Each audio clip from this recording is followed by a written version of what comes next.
سارے مخالف، انگریز مخالف اور کانگریس یا ہندو مخالف، اپنی صفوں میں بھی مخالف، ایک شخص ہے جو چٹان بن کے کھڑا رہا اور صرف اصول تھے. پرابلی 76 سال پہلے انہوں نے یہ پریڈکٹ کیا تھا، آلموسٹ 80 سال پہلے 1946. آپ دیکھیں نا، تقریباً 78 ایئرز پہلے ایک شخص پریڈکٹ کرتا ہے. یہ ویژن ہے. یہ وہ شخص ہے حضور جو آخری دنوں میں کھانا پینا چھوڑ دیا. ناظرین، آج قائد کی ولادت کا بہترین خوبصورت دن ہے. ہم ان کی اسٹرگل کو سیلیبریٹ کر رہے ہیں، ان کے بارے میں بات کر رہے ہیں، ان کی شخصیت پر گفتگو کرنے کی کوشش کر رہے ہیں کہ ان کی شخصیت کیا تھی اور پاکستان، وہ اسپیشل پاکستان کے بارے میں کیسا سوچتے تھے، پاکستان کو کیسا دیکھنا چاہتے تھے.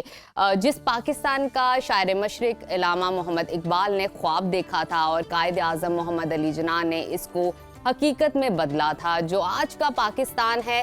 کیا قائد اعظم ایسا ہی پاکستان چاہتے تھے؟ اسی پر بات کرنے کے لیے اس وقت ہمارے ساتھ اسٹوڈیو میں موجود ہیں ایئر کوموڈور ریٹائر خالد چشتی صاحب، جو کسی تعارف کے محتاج نہیں. انہوں نے قائد اعظم محمد علی جناح پر 20 سال تک تحقیق کی اور بابا قوم کے 400 سے زیادہ نادر پورٹریٹس اکٹھے کی اور پچھلے کئی برسوں سے قائد اعظم کی شخصیت پر لیکچرز بھی دے رہے ہیں، بات بھی کر رہے ہیں. سر ویلکم ٹو سنو پاکستان. سر سب سے پہلے ہم آپ سے یہی جاننا چاہیں گے کہ برے صغیر پاک و ہند کے مسلمانوں کے نجات دہندہ قائد اعظم محمد علی جناح کی شخصیت، ان کے افکار پر کوئی روشنی ڈالیے، ان کے بارے میں کچھ انہیں بہترین الفاظ میں یاد کیجیے. دیکھیے، کسی بھی شخص کو جاننے کے لیے آپ یہ دیکھتے ہیں کہ وہ جاتے وقت اس دنیا میں اپنی لیگیسی کیا چھوڑ گیا، وراثت. یہ بہت بڑا ملک چھوڑ گیا. پہلی بات تو یہ ہے. میں نوجوانوں سے، آپ جیسوں سے جب ملتا ہوں تو میں محسوس کرتا ہوں کہ ان میں ایک ایلیمنٹ مایوسی کا ہے، ایک ڈس اپوائنٹمنٹ ہے.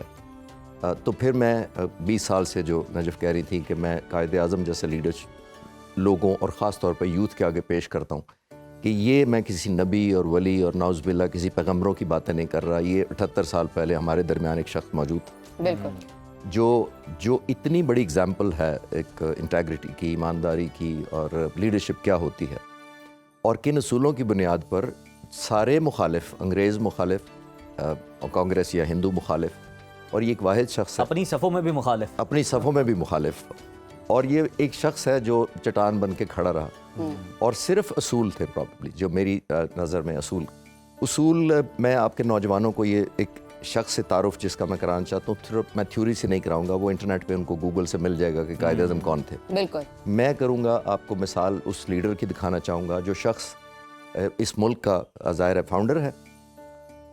پاکستان بن گیا، زیارت میں بیمار تھے، ایک دن موسٹلی ڈھال رہتے تھے، کئی گھنٹے نیم بے ہوش بھی رہتے تھے اور پورا دن بات نہیں کرتے.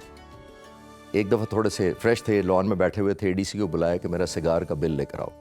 سگار نہیں چھوڑا تھا پینا. اے ڈی سی نے کہا سر آپ گورنر جنرل ہیں، آپ کی انٹائٹلمنٹ ہے سرکاری طور پر، آپ ہیڈ آف دا گورنمنٹ ہیں. انہوں نے آپ کے تو بل پے ہو چکے ہیں کیونکہ آپ کی طبیعت اتنے دنوں سے خراب تھی. تو کہتے ہیں سارے بل لے کر آؤ جو پے ہو چکے ہیں. اچھا، جب وہ بل لائے گئے تو انگریزی میں اے ڈی سی کو اپنا چیک بک سے چیک کاٹتے ہوئے انگریزی میں اے ڈی سی کو کہتے ہیں سگار پینا بری عادت ہے، میری قوم میری بری عادتوں کا خرچہ کیوں اٹھائے. بہت خوب، بہت خوب. اور ادھر تو جناب کیمپ آفیسز قائم کیے جاتے ہیں فنڈ سے، کیا کیا للے تللے نہیں ہوتے. نہیں. اچھا خالد صاحب، آپ نے اتنا ڈفرینس بتایا ہے ان کی شخصیت کے حوالے سے، کیا کوالٹیز تھی، کیا سوچ تھی.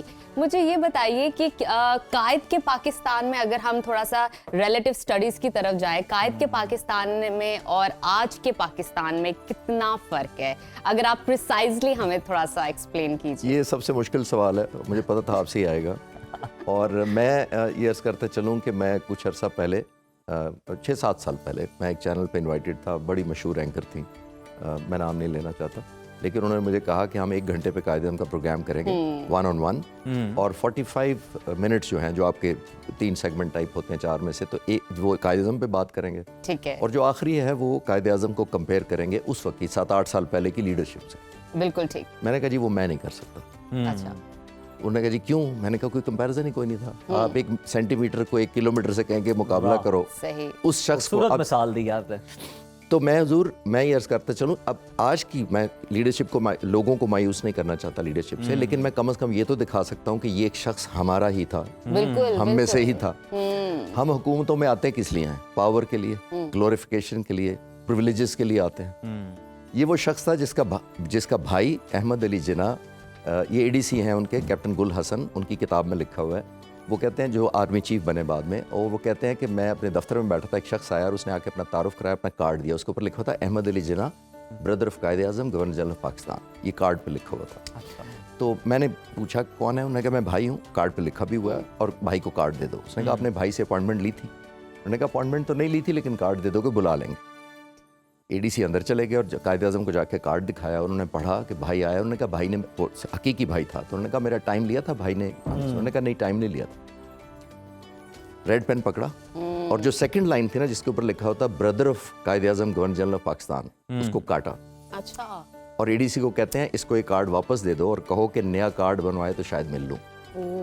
واہ واہ واہ. مطلب رولز اینڈ مطلب ریگولیشن جو سب اتنے کے اصول لیے عام پسند ہیں. تھے اور اپنے بھائی کو یہ نہیں چاہتے تھے کہ کو. میرا نام گورنر جنرل کا اپنے کارڈ پہ کیوں لکھوائے. اسی صاحب میرا خیال ہے یہ واقعات بڑے کم لوگوں کو پتا ہے جو آپ معلومات میں اضافہ کر رہے ہیں. ہمارا جب منسٹر اس سے پتہ چلتا ہے کہ وہ کتنے اپنے اصولوں پہ ڈٹ کے کھڑے ہوتے ہیں. ہمارا منسٹر ہوتا ہے وہ 10 گاڑیوں پہ پلیٹیں ایم پی ایم این اے لگواتا ہے، 50 گاڑیوں پہ لگواتا ہے. تو وہ اپنے بھائی کا وزٹنگ کارڈ کہتے ہیں اس کو نیا بنوائے. یہ وہ شخص ہے حضور جو آخری دنوں میں کھانا پینا چھوڑ دیا.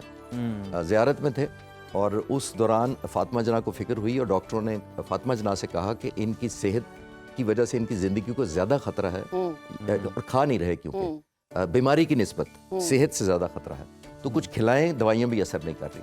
تو فاطمہ جناح کو یاد آیا، انہیں اے ڈی سی سے مشورہ کیا کہ یہاں لاہور میں جب تشریف لاتے ہیں قائد اعظم تو یہاں ممدوٹ ہاؤس میں ایک باورچی ہے فلاں فلاں ان کو پسند ہے. تو اے ڈی سی نے کہا کیوں نہ ہم اس کو بغیر پوچھے قائد اعظم کے، پوچھا تو اجازت نہیں دیں گے اس کو وہاں بلانے کی. تو اس کو جہاز کا ٹکٹ دے کے کوئٹہ بلایا گیا، زیارت پہنچایا گیا. اور فاطمہ جناح نے کہا کہ جو سب سے اچھا تم کھانا قائد اعظم کے لیے بناتے تھے، جو ان کا فیوریٹ ہے وہ بناؤ. بنایا، بہن کھانا اندر لے گئی، ضد کی بھائی کو کہ بہت دنوں بعد آپ نے کھانا نہیں، آپ سے کہا چکھ لیں. جب چکھا تو خوشگوار حیرت ہوئی بہن کو کہ پیٹ بھر کے قائد نے کھانا کھا لیا. برتن اٹھائے گئے، سب بہت خوش تھے باہر کہ آج اتنے دنوں بعد قائد اعظم نے کھانا کھایا پیٹ بھر کے. تھوڑی دیر بعد اے ڈی سی کو اندر بلایا اور بلا کے کہا یہ کھانا کس نے بنایا. تو اے ڈی سی نے کہا کہ وہ جو، اب جھوٹ کوئی نہیں بول سکتا تھا ان کے سامنے، تو اب سچ بتانا پڑا کہ وہ جو ممدوٹ ہاؤس لاہور سے باورچی ہم نے جہاز پہ بلا لیا تھا. کہتے ہیں اس کو بلاؤ.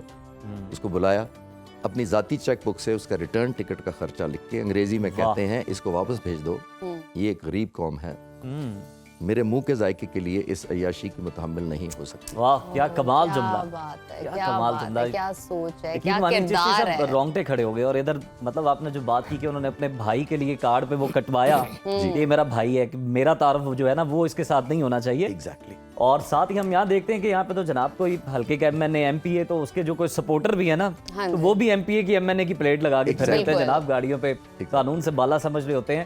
لیکن میرا خیال ہے یہاں سے انہیں سیکھنے کی ضرورت ہے. یہ قائد اعظم کی اصولی رہنما ہے جناب، آپ اسے رہنمائی حاصل کریں. سر تھوڑی سی اگر ہم بات کر رہے ہیں، آج ہم برے صغیر میں دیکھتے ہیں، ہندوستان میں دیکھتے ہیں تو بڑے برے حالات نظر آتے ہیں. مسلمان وہاں پہ بڑے پسے ہوئے ہیں اور جس طرح سے انسانی حقوق کی وہاں دھجیاں اڑ رہی ہیں. قائد اعظم کا جو دو قومی نظریہ تھا آج سب اس کی تعریف کر رہے ہیں، سبھی اس کے معترف ہیں. تو اس پہ بھی ذرا بتائیے گا کہ وہ جو لوگ اس وقت تنقید کرتے تھے، کچھ چھوٹا سا ایک طبقہ تھا، انہیں کیا کہنا چاہیں گے آج؟ دیکھیے قائد اعظم، میں جو بچوں سے ملتا ہوں، نوجوانوں سے، اور خاص یونیورسٹی اسٹوڈنٹس وغیرہ، میں 20 سال سے لیکچر دے رہا ہوں یہ مختلف یونیورسٹیز میں، اور میری شرط ہوتی ہے میں پیسے نہیں لوں. اچھا، فری آف کاسٹ؟ کیونکہ اس ملک نے مجھے ایک فائٹر پائلٹ بنایا، میں ایئر کموڈور ریٹائر ہوا، مجھے صدر پاکستان کی ستارہ امتیاز ستارہ بصالت ملا. آیا مجھے ہندوستان میں ملنا تھا یہ، اگر ہندوستان آزاد نہ ہوتا. قائد اعظم نے 1946 میں، جو آپ کہہ رہے ہیں کہ جو اس وقت لوگ مخالف تھے، قائد اعظم نے 1946 میں کہا تھا، میں کوشش کرتا ہوں، میری اردو اتنی اچھی نہیں، میں ترجمہ کرنے کی کوشش کرتا ہوں. انہوں نے کہا تھا کہ جو لوگ، جو اس وقت مسلمان، جو آپ نے شروع میں کہا نا کہ مسلمان بھی مخالفت کر رہے تھے، بہت بڑی تعداد تھی، تو قائد اعظم نے کہا کہ جو لوگ پاکستان کی مخالفت کر رہے ہیں ان کی آنے والی نسلیں ہندوستان سے اپنی لائلٹی ثابت کرنے میں گزارے گی. واہ واہ، واٹ اے ویژن. سوری آپ کو انٹرپٹ کر رہا ہوں، یہ حقیقت ہے کہ وہ نام وہاں پہ انہوں نے بدلے ہوئے ہیں، نک نیم رکھے ہوئے ہیں. اور ان کے جہاں پہ مسلمان کمیونٹی بستی ہے وہاں پہ آپ حالات تو دیکھیں جا کے، پانی وہاں میسر نہیں ہے، سڑکیں نہیں بنی ہوئی. Sir this is what I am seeing کہ جی آپ دیکھیے ویژن دیکھیے اس شخص کی کہ اتنا دور تک سوچتے تھے، اور آج وہی ثابت نہیں ہو رہا. جو بارڈر پار سیلیبریٹیز ہیں، جو سپر سٹارز ہیں، سیلیبریٹیز ہیں، وہ یہی ثابت کرنے میں لگے رہتے ہیں کہ ہم ہندوستانی پہلے ہیں اور ہم مسلمان بعد میں. بالکل جسٹ یہ اس شخص کی 76 سال پہلے انہوں نے یہ پریڈکٹ کیا تھا، آلموسٹ 80 سال پہلے، 1946 آپ دیکھیں نا، تقریباً 78 ایئرز پہلے